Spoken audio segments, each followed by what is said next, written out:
Mobil mesin motor turun mesin lagi, kok bisa? Assalamualaikum warahmatullahi wabarakatuh. Jumpa lagi teman-teman di channel Tanpa Minus, channel yang membahas tentang mobil Carry 10 yang saya ganti mesinnya memakai mesin motor Thunder 125. Nah, ini posisi mesin ya teman-teman. Sebenarnya belum lama ini sudah diturunkan mesinnya teman-teman ya, tapi bukan karena rusak, hanya karena kampas koplingnya selip. Jadi kampas kopling mesin motor ini sudah diperbaiki dan sudah dipasang lagi. Nah, kemudian gak jarak berapa lama ada lagi kendala. Kendalanya adalah penghubung dari mesin motor ke transmisi mobil itu patah teman-teman ya, dan ini sudah diganti pakai gambiran atau join mobil yang lebih besar. Jadi insya Allah sudah aman, tidak akan patah lagi, karena sebelumnya dia hanya memakai gambiran setir mobil teman-teman. Semulanya hanya gambiran yang seperti ini saja dipakai teman-teman, jadi dia memang tidak kuat yang di dalam situ. Jadi sekarang sudah aman. Tidak lama kemudian sasisnya patah teman-teman, dan ini sudah disambung, ditempel pakai besi siku dan sudah dilas. Jadi sudah aman juga. Tapi ternyata tiba-tiba mesin motor ini harus turun lagi karena ada kendala lagi. Itu pun kejadiannya nggak terlalu lama teman-teman, pokoknya kurang lebih dalam waktu 10 hari itu kok ada terus kendalanya. Dan ya namanya barang dipakai ya pastilah bukan sering sih, maksudnya pasti akan ada kerusakan gitulah. Nah, kali ini kendalanya adalah starternya itu tidak nyangkut teman-teman. Jadi dia kalau di starter tangan itu dia los saja. Jadi perkiraan saya itu gigi dari dinamo starter itu nyangkut ke gigi yang di dalam mesin itu, tapi gigi yang dalam mesin itu enggak nyangkut di pemutar mesin, jadi otomatis los teman-teman, atau istilahnya pelor starternya itu mungkin yang kalah. Jadi saya mau mencoba dulu menindih starternya, teman-teman bisa dengarkan kira-kira apanya yang rusak kalau seperti ini.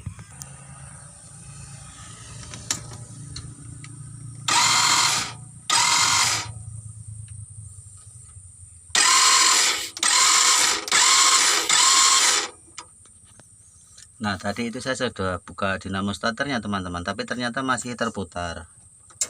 Dan waktu saya raba itu gigi yang di dalam gear atau gigi yang dalam mesin itu teman-teman ya, itu terputar, maupun kiri atau kanan, maju ataupun mundur terputar. Jadi saya curiga yang di dalam situ itu lepas dia, atau sudah minta ganti lah pelornya itu, pelor starter itu teman-teman. Ya karena posisi mesin motor ini di bawah jok mobil, ya agak susah juga sih mau memperbaiki kalau tanpa menurunkan dulu atau mengangkat mesin ini dari posisinya, karena sempit teman-teman ya. Karena yang harus dibuka itu bak mesin yang sebelah sini yang ada sepulnya itu teman-teman, yang sini harus dibuka. Jadi kayaknya agak sulit kalau dikerja tanpa diturunkan dulu mesinnya atau diangkat dulu mesinnya. Jadi kali ini ya gitu lagi lah teman-teman, akan diangkat lagi mesinnya, tapi sebenarnya nggak berat teman-teman, cuman ya gitulah, karena baru diturunkan dipasang, sekarang sudah diturunkan lagi, jadi ya agak gimana lah rasanya gitu teman-teman. Tapi semoga saja berhasil teman-teman ya. Ini masalahnya di starter, bukan di bagian mekaniknya mesin itu, bukan, ini bagian starternya. Karena kalau mau pakai starter kaki juga ya agak susah juga teman-teman, karena ya gitulah posisinya di bawah jok. Jadi kalau mau diakali pakai starter kaki gimana caranya gitu, agak susah. Tapi kalau teman-teman punya saran istilahnya untuk cadangan, andai kata mesin motor ini tidak bisa starter tangan terus pakai starter kaki, itu ya bisa komentar bagaimana caranya, karena ya kan kalau di jalan biasanya juga pernah akinya lowbat, ya otomatis seteter tangan nggak bisa, ya minta tolong orang didorong. Seandainya seteter kaki masih ada kan masih tetap bisa dibunyikan ya teman-teman. Posisi rusaknya sudah di rumah ya teman-teman. Kemarin sempat keliling nyari rongsokan, ya lumayan nggak ada rewelnya sama sekali waktu dipakai. Sampai rumah pun nggak ada rewelnya sama sekali.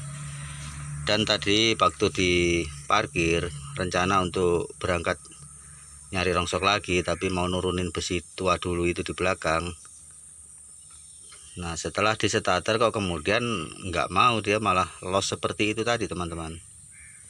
Jadi ya terpaksa setelah saya buka dinamo starternya, saya coba, saya tes langsung ke aki, ternyata masih terputar dan masih sangat kuat.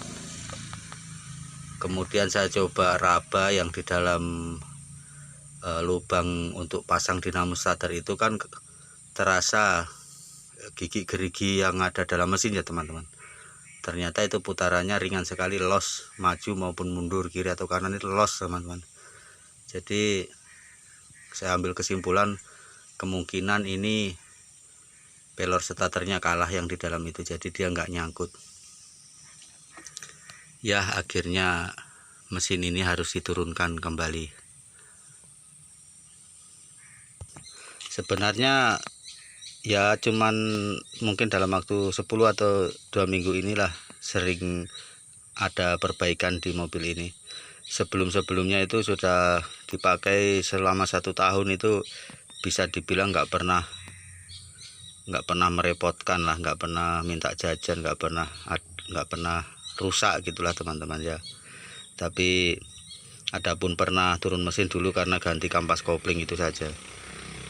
Nah tapi kali ini memang mungkin sudah waktunya mobil ini harus ada yang, mesin motor ini harus ada yang diganti atau diperbaiki onderdilnya. Makanya ya sekali rewel kok agak berdekatan jaraknya. Tapi biarpun begitu teman-teman ya, masih mendingan lah. Kalau mesin mobil ada masalah seperti ini ya otomatis lari ke bengkel terus nyari alat agak jauh. Apalagi kalau mobil tua seperti ini biasanya alatnya sudah susah ditemukan. Paling tidak ya harus ke kota lah nyari alat, itu pun belum tentu dapat, nanti biasanya beli online. Nah tapi kalau mesin motor seperti ini teman-teman, itu kemenangannya kita bisa bongkar sendiri di rumah. Alatnya juga ya biasanya masih ada lah di toko alat-alat motor atau di bengkel, itu masih ada. Jadi disitulah kemenangannya. Dan kemudian kalau kita memang terbiasa untuk bongkar-bongkar mesin motor ya paham lah teman-teman, jadi nggak perlu ke bengkel, kita bisa bongkar pasang sendiri gitulah. Apalagi kalau mesin motor seperti ini kan ringan teman-teman ya, cuma sekitar 20 kilo lebih lah. Jadi kita bisa mengangkatnya sendirian, memasangnya pun sendirian bisa. Jadi itu kemenangannya teman-teman ya. Kalau ada kerusakan di mobil mesin motor seperti ini, kita nggak terlalu bingung karena bisa dikerja di rumah. Alatnya pun masih banyak di bengkel-bengkel motor atau di toko yang jual alat mesin motor. Nggak harus ke kota nyari alat mobil, atau lagi mesin mobil tua begini biasanya kan sudah jarang. Jadi disitulah hilang kepanikan kalau ada kendala di mesin motor Thunder, karena masih cukup banyak alat-alat motor Thunder di bengkel-bengkel motor gitu teman-teman. Nah keuntungan berikutnya kalau ada kendala atau ada kerusakan di mesin itu, biayanya teman-teman, biayanya itu nggak terlalu mahal, nggak sama kalau masih pakai mesin mobil aslinya dulu. Ya namanya alat mobil ya pasti mahal, jelas lebih mahal daripada alat motor. Jadi itu juga plusnya atau kemenangan kita di situ, kalau kita pakai mesin motor di mobil. Jadi kalau ada kerusakan kita beli alat itu harganya nggak semahal kalau kita beli alat mobil. Nah, oke saya teman-teman ya, itu saja video kali ini. Saya akan membongkar atau menurunkan mesin motor itu ya teman-teman. Semoga video ini bermanfaat, bisa menginspirasi teman-teman untuk tidak ragu-ragu lagi membuat mobil mesin motor seperti ini, terutama bagi yang mobilnya sudah tua dan sering rusak atau mobil-mobil mangkrak ya teman-teman, agar bisa digunakan untuk bekerja kembali. Terima kasih teman-teman telah menyaksikan dan saya akhiri. Wassalamualaikum warahmatullahi wabarakatuh.